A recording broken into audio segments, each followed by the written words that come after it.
네, 이제 국내 정치를 한번 보겠습니다. 윤석열의 무능력이죠. 그 다음에 이제 경제 위기, 미국발 경제 위기, 이태원 참사, 그 다음에 여당 내에서는 이제 이준석의 제거, 그리고 이제 유승민이 그 경기도지사에서 그 윤석열에서 팽당했죠.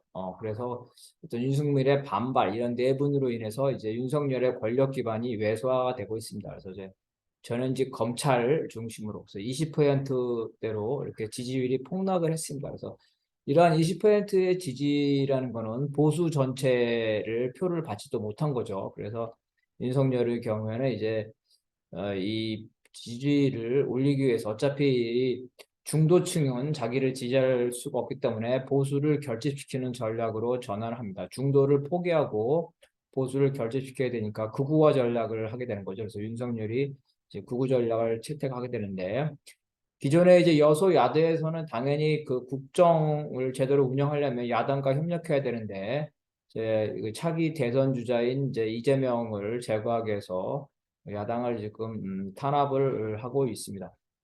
야당 탄압뿐만 아니라 서울시에 보듯이 박원순 이후에 보듯이 이제 여러 가지 그 시민사회 단체, 이 시민 진영 자체도 이제 고사를 하고 있습니다. 그래서 야당에 대한 탄압, 그다음에 시민 진영에 대한 탄압, 그리고 더 나아가서 이제 이런 이념 공세, 그죠? 그래서 종북 논란, 그 문재인 정부에 대한 종북 그 공격이 지금도 계속 이어지고 있죠. 그다음에 노동운동을 공격하고 있습니다. 최근에 이제 국가보안법 위반자에 대한 압수수색 체포에 공안정국을 조성하면서 이와 같이 이제 국으로 몰고 가면서 이제 그 이탈한 보수들을 총 결집하면서 30대 후반으로 지지율이 올라가고 있습니다. 이건 이제 이명박 때도 광우병 미국산 수입 소고기 반대 운동에서 똑같은 형태로 10% 후반에서 이러한 이제 그 구구 정책으로 전환하면서 보수 결집으로 30대 후반으로 회복하는데 똑같은 방식을 하게 됩니다.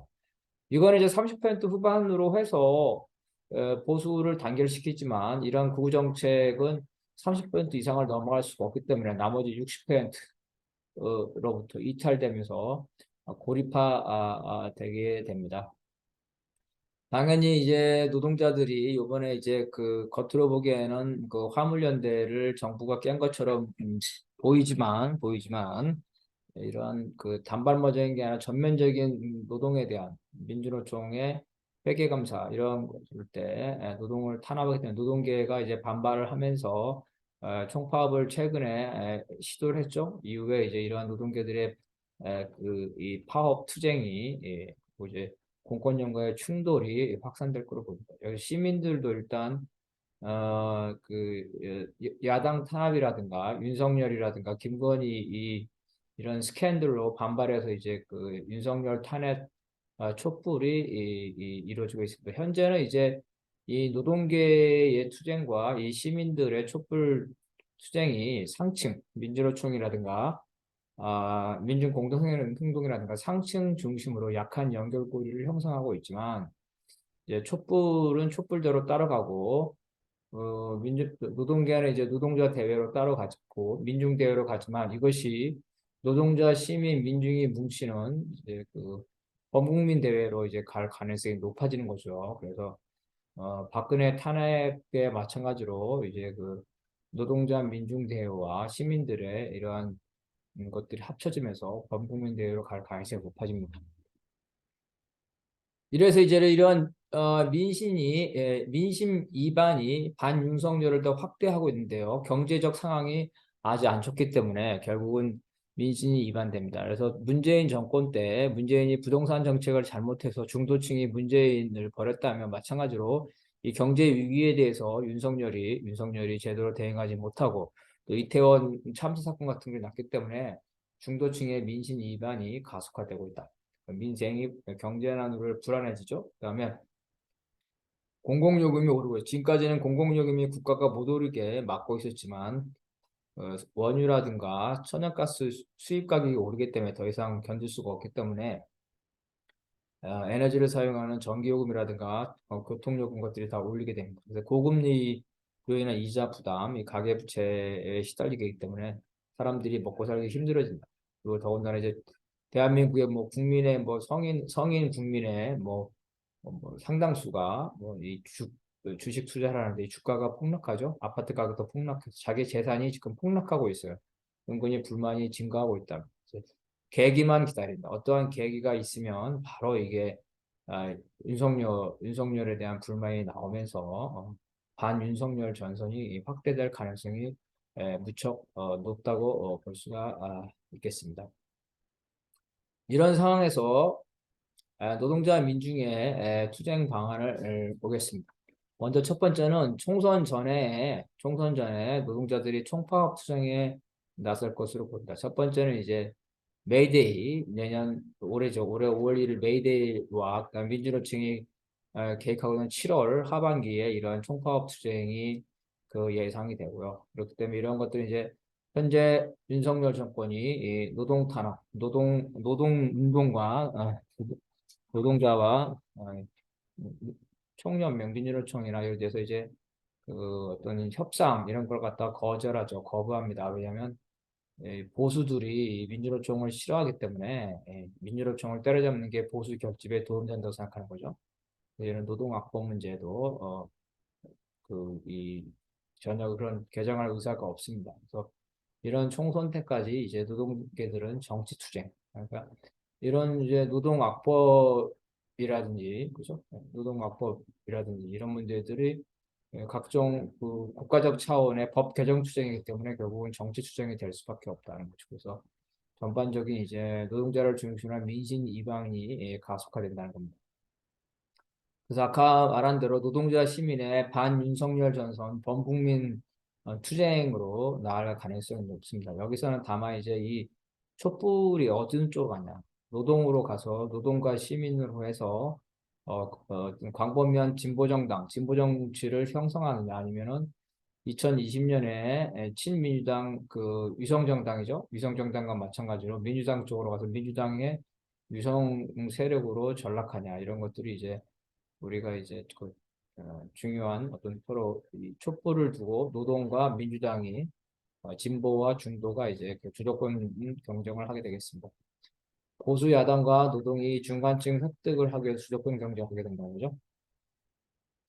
그렇기 때문에 이 보수 야당 민주당 입장에서는 노동계나 진보 진영이 진보 정치가 그 약진을 하게 되면 자신들의 그 지분이라든가 권력이 약하게 되기 때문에 이 보수 야당은 노동계와 진보를 견제를 합니다. 그러면서도 이 보수 야당 민주당은 노동계와 진보가 반윤석열 투쟁에 선봉에 설 것을 요구를 합니다. 그래서 그들이 이제 그러한 노동자와 민중의 반윤석열 투쟁의 성과는 가져가지만 권력은 노동자와 민중과 나누려 하지 않을 거라는 겁니다. 그렇기 때문에 노동자 민중은 이 총선을 앞두고 윤석열을 심판해야 되지만 한편으로는 진보 정치의 교두보를 마련할 필요가 있습니다. 그래서 이러한 그 반윤석열 정선에 대해서는 그 촛불과 함께 범국민으로서 거리에서는 이제 그 친민주당과 같이 있을 수밖에 없던 조건이라 하더라도 이러한 보수 양당 체제를 돌파할 수 있는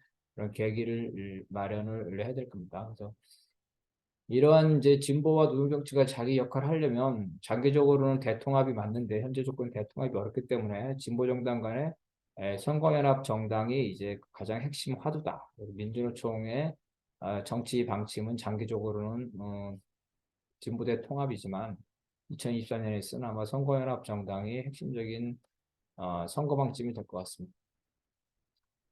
그래서 이러한 이제 그 보수 양당 체제를 돌파하려면은 정치 개혁이 필요하겠죠. 그래서 위성 정당을 막아내야 됩니다. 그래서 이 총선 이후에 그 반윤석열 세력이 이제 그 3분의 2 이상을 획득한다면 탄핵 국면이 올 수도 있다는 거. 그 다음에 남북미 관계에서는 이제 그 반미 반전 평화 운동을 했는데 우크라이나 전쟁 관련돼서 그 러시아 책임이 크냐, 미국 책임이 크냐 이런 양비론적 분석은 가능할 수 있죠. 분석은 가능한데 대중 투쟁, 실천 투쟁은 이 반미 투쟁이 주체 조건에 부합하다는 겁니다. 왜냐하면은 학문적으로는 러시아도 잘못했으니까 비판할 수 있겠지만 우리가 운동적 차원에서 우리를 지배하고 있는 건 억압하고 있는 건 미국이고 러시아가 뭐 우리를 억압하고 있는 그런 게 없죠. 그렇기 때문에 우리의 타격 대상은 우리를 억압하고 있는 대적 투쟁이 돼야 되기 때문에 바로 미국이다. 그래서 이제 한미가 주재 조건에 부합한 노선이라는 거죠. 그래서 구체적으로 이제 사드를 확대하려고 할 겁니다. 전쟁 위기가 고조되면서 어, 미국은 이제 그 북한 핑계를 대면서 중로를 겨냥한 사드를 확대하고 미사일망을 그 확대를 할 이거에 대해서 반대를 해야겠죠. 그다음에 비싼 그 미국산 무기를 수입하려고 하겠죠. 근데 그것뿐만 아니라 우크라이나 전쟁을 통해서 우리가 그 무기를 많이 수출하죠. 그래서 우리가 미국의 무기를 수입하는 것도 반대지만 우리가 이런 살상용 무기를 수출해서 돈을 버는 거 이런 것도 반대해야 된다. 이 한미 동맹을 변질시켜서 이제 그 중러 봉쇄를 위해서 쓰는 것, 즉 쿼드죠. 한국, 일본, 호주, 인도 이런 식의 중러 봉쇄를 위해서 한미 동맹을 활용하는 것. 이건 우리가 원하지 않는 국제 분쟁에 우리가 이제 이 개입할 수 있고 여기에 끼어드는 순간 예를 들어서 분쟁이 일어나면은 파병을 할 수도 있겠죠. 이런 한미동맹을 이 변질시키는 것들 이런 것들에 반대해야 되고 미국은 지금 한국에게 일본과 군사 동맹을 강화하죠. 그래서 한미일 군사 동맹 체제를 완성하고 싶어 합니다. 한국과 일본이 군사적으로 가까워지기를 원하는데 그래서 이제 그 우리 한국은 일본과의 어떤 그 민족 감정이죠. 역사 문제로 인해서 일본과의 동맹은 진행되지 않는데 바로 이제 미국이 원하는 그 한일 동맹을 막는 것. 그 한일 동맹을 반대하는 것은 바로 미국의 전략에 반대하는 거기 때문에 미국과의 일본과의 군사 공조 등 군사 훈련에 반대하거나 역사 문제와 독도 문제로서 반일 투쟁을 하는 것은 사실상 반미 투쟁의 연장선이다. 그래서 반일 투쟁이 단순한 민족주의 투쟁이 아니라 한반도의 반전 평화 운동의 핵심적인 다 한미일 동맹을 만드는데 그것을 저지할 수 있는 한미일 동맹을 저지할 수 있는 핵심적인 투쟁이라고 볼 수가 있겠습니다. 북핵에 관해서는 이미 이제 북핵을 우리가 현실적으로 인정하고 있죠. 북한이 핵무기 가지고 있다는 거 다 인정하고 이런 현실 속에서 우리가 어떤 대응 전략을 해야 되는데 일단은 핵전쟁에서 승리한다는 건 의미가 없죠. 지금 윤석열이 뭐 북이 핵무기를 사용하면 뭐 북한 정권을 멸망시킨다는데 우리 이웃에 있는 북한을 멸망시킬 수만큼 핵무기를 쓸 수 있는지도 모르겠지만 설사 쓸 수 있다 하더라도 우리가 서울에 핵무기 한 발을 떨어진 이후에 북한을 멸망시킨다는 게 무슨 의미가 있겠어요? 핵전쟁은 승리의 목표가 있는 게 아니라 예방하는 데 목표가 있기 때문에 핵전쟁 예방 체제를 구축해야 된다는 거죠. 남북미가 전쟁을 방지할 수 있는 신뢰를 구축해야 된다. 지금처럼 말로 핵전쟁을 하면 안 된다는 거죠. 일단 핵전쟁을 방지하는 그러한 신뢰를 구축하고 나가서 핵 군축에 나간다는 거죠. 핵 군축. 그래서 더 이상 북이 더 이상 핵무기를 고도화하지 못하도록 하고 반대로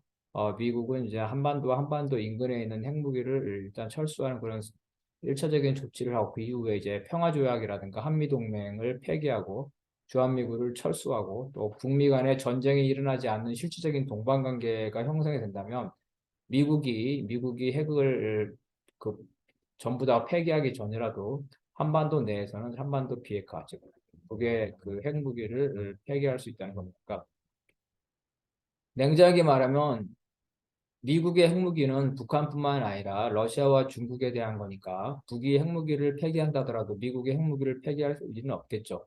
그래서 이 북에게 있어서는 미국의 핵무기를 놔두고 북한 핵무기만 폐기한다는 게 되게 북으로서는 받아들일 수 없는 겁니다. 그렇지만 어쨌든 우리는 운동적 차원에서 한반도에 핵전쟁이 일어나지 않기 때문에 미국이 북을 침공할 가능성이 없는 그런 객관적 조건이 될 때는 북에 대해서도 그 핵무기를 폐기하라. 이러한 어떤 정책, 남한에 있는, 우리가 핵전쟁의 위험에 빠진 그 남한에 있는 사람으로서는 그런 거를 주장할 수 있다는 거죠. 그래서 단순한 평화조약, 정부와 정부 간의 조약이 아니라 국가와 국가 간의 조약입니다.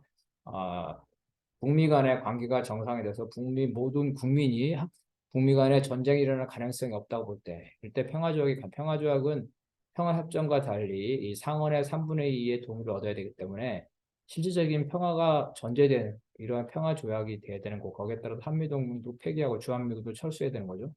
더 나아가서 그런 조약뿐만 아니라 마치 지금의 그 한미 관계처럼 미국과 북의 관계가 실질적으로 정상화돼서 미국인이 뭐 북에 뭐 2만 명, 3만 명, 그렇죠? 이런 정도로 가 있다면 어, 미국의 핵무기가 전면적으로 폐기되지 않더라도 북에 대해서 미국이 북을 침공할 가능성이 완전히 사라진다면 북의 핵무기를 폐기하라고 요구할 수 있다는 겁니다. 장기적으로는 모든 핵무기를 제거하는 길로 나아가야 되겠죠. 이러한 과제 속에서 우리가 주체를 형성하는 게 중요한데 진보 진영에서 어쨌든 진보당과 전국회의는 하나의 파트너십을 통해서 나름대로 당세라든가 이런 노동운동에서 자기 역할들을 하고 있습니다. 이와 대응해서 노동당과 변혁운동 진영도 어떤 파트너십을 만들어서 이들과 함께 어떤 소위 말하는 이제 진보당 계열과 어떤 그 좌파적인 사회주의적인 계열이 서로 경쟁과 협력을 하면서 그 현장에 대해서 민주화죠. 그래서 그 공정한 현장에서 공정한 경쟁을 통해서 노동조합 위원장 선거라든가 이런 현장의 공정한 공정적 현장을 민주화를 하고 어쨌든 노선의 차이는 있지만 전반적으로 노동계급 전체를 급진화하는 그러한 역할을 분담을 해야 되는 겁니다. 그러기 위해서 이제 노동당과 변혁운동 진영이 이 진보당이나 정회에 비해서 사회를 변화시키자 하는 구체적인 그나 대중적인 어떤 단계적 내용 이런 것들이 미흡하기 때문에 자신들의 사회주의적인 구체적인 대중적 단계별 내용을 마련하고 그것을 선전 실천하는 게 중요하다고 볼 수가 있겠습니다. 정의당의 경우에는 사실상 아, 노동성을 많이 상실하고 있기 때문에 정의당에 대해서는 사실 지금 현재 조건으로서는 변혁적인 운동을 기대하기는 어렵다고 볼 수가 있겠습니다.